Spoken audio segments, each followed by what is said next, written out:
BNP দুর্যোগে তারা মানবিক কোনো আবেদন নেই, তারা মানুষের পাশে দাঁড়ায় না। আমরা অতীতে দেখেছি তাদের কাজই হচ্ছে ফটো সেশন করা। ঘূর্ণিঝড়ের প্রভাবে উপকূলবর্তী এলাকা এবার জলোচ্ছ্বাস হয়েছে অনেক বেশি। মানুষের বাঁধ বেড়িবাঁধ ভেঙে গেছে, ভেসে গেছে। অনেক চিংড়ি ঘের ঘর বাড়ি বিধ্বস্ত হয়েছে, বিভিন্ন অবকাঠামো ভেঙে পড়েছে, বৈদ্যুতিক লাইন রাস্তাঘাট ক্ষতিগ্রস্ত হয়েছে। সরকারি বিভিন্ন সংস্থার পাশাপাশি উপকূলবর্তী এলাকায় সংসদ সদস্য, জনগণ, জনপ্রতিনিধিগণ, বাংলাদেশ আওয়ামী লীগের নেতাকর্মীদের জনগণের পাশে থাকার জন্য নির্দেশনা প্রদান করা। আমরা এখনো আবার আমাদের জনপ্রতিনিধিগণ, আওয়ামী লীগের নেতাকর্মীদের ক্ষতিগ্রস্ত এলাকা, ঘূর্ণিঝড় জলোচ্ছ্বাস কবলিত মানুষের পাশে দাঁড়ানোর জন্য নির্দেশনা প্রদান করছে। দুর্যোগপূর্ণ পরিস্থিতি স্বাভাবিক না হওয়া পর্যন্ত বাংলাদেশ আওয়ামী লীগের নেতা কর্মীদের জনগণের পাশে থাকার জন্য নির্দেশনা প্রদান করছে। প্রধানমন্ত্রী দেশরত্ন শেখ হাসিনা সারা রাত জেগে দুর্যোগ মোকাবিলার সকল প্রস্তুতি তিনি মনিটর করেছেন,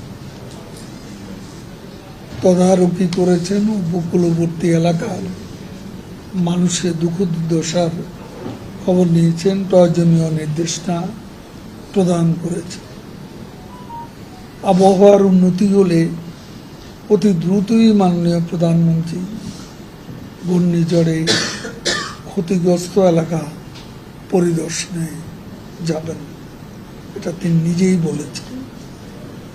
ঘূর্ণিঝড় সহ যে কোনো দুর্যোগের পূর্বাভাস দেওয়ার ক্ষেত্রে সক্ষমতা বৃদ্ধি পাওয়া এবং সরকার দুর্যোগ পূর্ববর্তী প্রস্তুতি গ্রহণের তৎপর থাকা এবং মানুষকে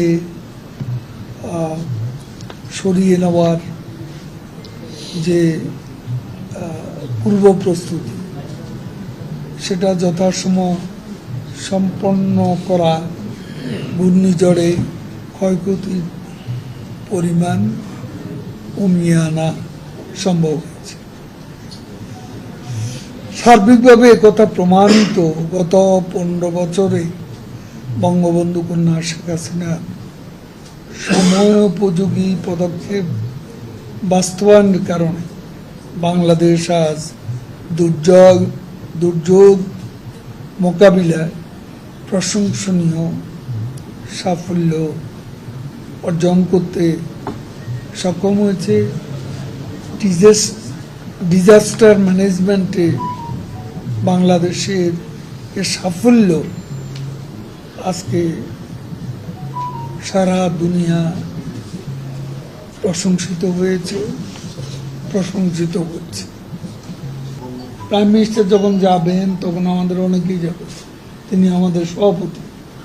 আমাদের যে বিভাগীয় টিমগুলো তারা যেখানে যেখানে ক্ষতিগ্রস্ত হয়েছে সেই সব এলাকার খোঁজখবর নিচ্ছে এবং তারাও আবহাওয়ার উন্নতি হলে ওইসব এলাকা পরিদর্শনে যাবেন, ক্ষতিগ্রস্ত মানুষকে সাহায্য সহায়তা করবেন। আমরা আমাদের অভিজ্ঞতা, বাংলাদেশের যে বাস্তবতা, ঝড়ে জলোচ্ছ্বাসে দুর্যোগে বন্যা,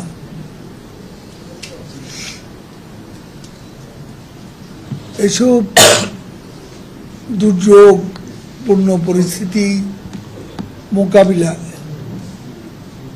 বিএনপির কথাই আমি বলি। বিএনপি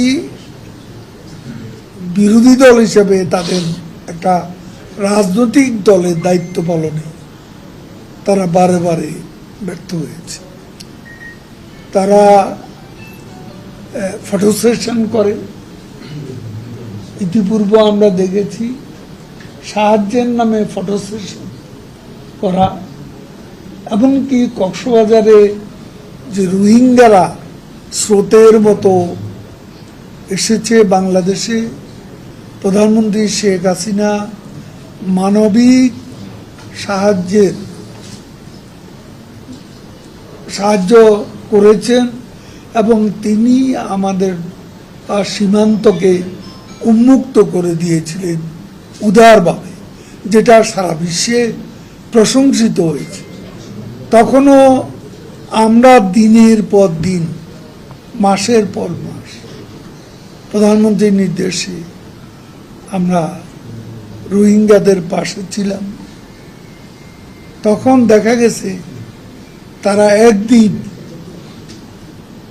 বড় জোর দুদিন তারা ওখানে লোক দেখানো ফটো সেশন করেছে।